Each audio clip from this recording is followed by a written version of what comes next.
Compare what it was like when Spider-Man first showed up to now. Okay, fair enough, I will. Then, we had police and firefighters doing a wonderful job. There was crime, sure, but nothing they couldn't handle. Of course, we do have things now we didn't have then.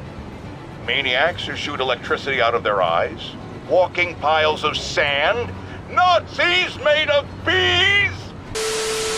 I don't know about you guys, but I'm pretty sure that JJ is gonna have a field day with all this news. Anyways, welcome back, true believers and all you spectacular Spidey fans, to another very exciting Spider-Man PS4 related video. And in this video, we are once again going to be discussing the very entertaining and extremely intriguing comic series relating to Spider-Man PS4 of City at War. So as you should all know by now, Spider-Man PS4 has officially received a standalone comic series that does retell the main story of the game while also telling it in new and different ways from other characters' perspectives. So if you missed what the first issue of City at War entailed, which was a lot of very interesting stuff relating to Spider-Man PS4 and the wider Marvel gaming universe, I will leave a link to that in the description below. However, this time around, we did receive a lot of really interesting details and a small preview relating to the second upcoming issue of City at War, which is scheduled to release on April 17th. And while the first issue of City at War primarily focused on the beginning of the game's story, as well as showcasing some scenes involving Mary Jane and Otto Octavius, the second issue is looking like to focus primarily on Miles Morales and his family. But to better inform you all as to what the second issue is going to fully entail, there is a small synopsis of it on adventuresinpoortaste.com. And on this website, it does state Marvel Preview, Marvel's Spider-Man City at War 2019 number 2 of 6. Continuing the saga of Spider-Man from the brand new universe, the worlds of Peter Parker and Spider-Man continue to collide, with his beloved Aunt May and current crusading Daily Bugle reporter and former girlfriend Mary Jane caught in the middle. Teenager Miles Morales has two heroes, Spider-Man and his police officer father Jefferson Davis. But how will their chance meeting lead to both triumph and tragedy? Plus, who are the inner demons and how is their crime spree connected to the fall of the Kingpin and the rise of an even darker foe? And as you can see here from these early preview panels of the second issue of City at War, it definitely looks like we are going to get a major focus on Miles Morales' character within this universe. So even though Miles Morales was a really great developed character in Spider-Man PS4 in general, I'm loving how they're giving him more screen time, or should I say comic time, in the actual comic book series. Although a couple issues I do have with this particular issue is that it does make it so that the Norman and Otto confrontation doesn't involve Peter at all. Now again, this is just something that the comic book writers came up with to differentiate themselves from the main story of the game itself, but still I do find it weird that they completely took Peter out of this scene. But on the other hand, I do love seeing all the other supporting characters of Spider-Man PS4's story and what they did while we were playing as Peter Parker during the majority of the game. And of course, what I love the most about this comic series is diving deeper within the lore of this particular Spider-Man universe, all while revealing some new info about the overall world and characters that do live within it. If you do recall from the first issue of City at War, it did state at the very end of that comic that we will receive a very classic Spider-Man villain redesign in the next issue. And not only that, but it did say verbatim that the character's appearance within the comic would be sure to have the fandom buzzing. And as it turns out, I guess we were supposed to be taking that literally, because the new villain that they are talking about within this comic issue is indeed Swarm. So as you heard from the intro of that video, we did get a slight reference to Swarm's existence within Spider-Man PS4 during one of the J. Jonah Jameson podcasts. And just like how Spider-Geddon did the same thing with revealing another classic villain within Spider-Man PS4's universe of the Tarantula, we do have another villain showcased within this time around in City at War with Swarm. And if you're personally someone who doesn't know that much about Swarm, that's totally fine, because he is one of those more obscure Spider-Man villains that not too many people know about. But just in case you want a brief rundown as to who Swarm is, he is indeed a former Nazi scientist named Fritz von Meyer who has his entire body composed of bees surrounding his skeleton. As for what his main power set entails, he does have the ability to fly as well as shapeshift to some degree, and have the ability to fully control all the bees surrounding him. So just like how we saw a very much modernized version of the Tarantula within Spider-Man PS4's universe in Spider-Geddon, I am loving what Insomniac and Marvel are doing with Swarm's design in this comic series. And even though we probably will not be able to fight Swarm in any upcoming DLC whatsoever, there is a chance that they could include him and Tarantula and possibly some other obscure Marvel villains in the potential sequel. And as for another tease of a character that we did see within the game originally that is confirmed to be a certain character within the comic is indeed Miles' best friend, Genki Lee. Even though this was pretty much a given while initially playing the game, it is nice to know for a fact that this friend that Miles has in Spider-Man PS4 is indeed Genki from the comics. And seeing all the cool new details that were revealed for Spider-Man PS4 in this second issue alone, I'm really excited to see it continue down the line with the other issues releasing soon. But until that time comes, everyone, that's the video I have for you today, and please let me know all your thoughts in the comments section down below. What do you think of these early previews of City at War issue 2, and specifically, what do you think of Swarm's design within the comic panel that we see him in? For me personally, I think Swarm is a very interesting character to dive into, and seeing him return sort of within the Spider-Man lore within this series is really exciting me to see what else they could do in the future issues. But before we end the video, I did want to dive in a little bit more into the amazing competition that is going on within the Spidey Squad community, of course relating to the game's photo mode. So yes, while I was in New York, I wasn't able to do any videos showcasing all of the amazing winners for each of these separate community photo competitions that we do have for all these separate suits. So to start, we do have the amazing big time / stealth suit that is within Spider-Man PS4, and for these amazing photos that these contestants took. So huge congratulations to @Maro_Celentano, as well as @Jimenez Miles, @FTrata55, and of course @Mikhail Spider-Bro for these amazing shots of the suit in action. For me personally, even though I don't wear the big time suit as much, I do love how Insomniac truly modernized the look of the costume and added to it with the finite details that are within it. Although the same can't be said for what I consider to be one of the worst suits within Spider-Man PS4, and that is of course the Spirit Spider. Now usually I would think that taking a photo with this costume equipped would be a bit of a challenge, but seeing how the users really embraced every detail of this suit, I was proven wrong. So of course, huge congratulations to @LuckyLess, as well as @JED, and @DannyMatt37, and of course @2099Archives for taking such cool shots of the Spirit Spider suit in the game. The way on how the blue flames complement the overall white texture and color of the Spirit Spider suit overall taken in these photos is a true sight to see. Although no sight is better compared to what certain people claim to be one of the best suits in Spider-Man PS4 is of course the one and only Stark suit from the MCU. Now even though I do have my fair share of problems with Spider-Man's portrayal within Spider-Man Homecoming, I do really like how this suit looks overall, and especially how it looks in the game itself. And that statement definitely doubles down with how these amazing users took photos of the suit within Spider-Man PS4's universe. So finally, to end off with these photo mode winners, huge congratulations to @Spidey_Mexicano, as well as @MatthewXG427,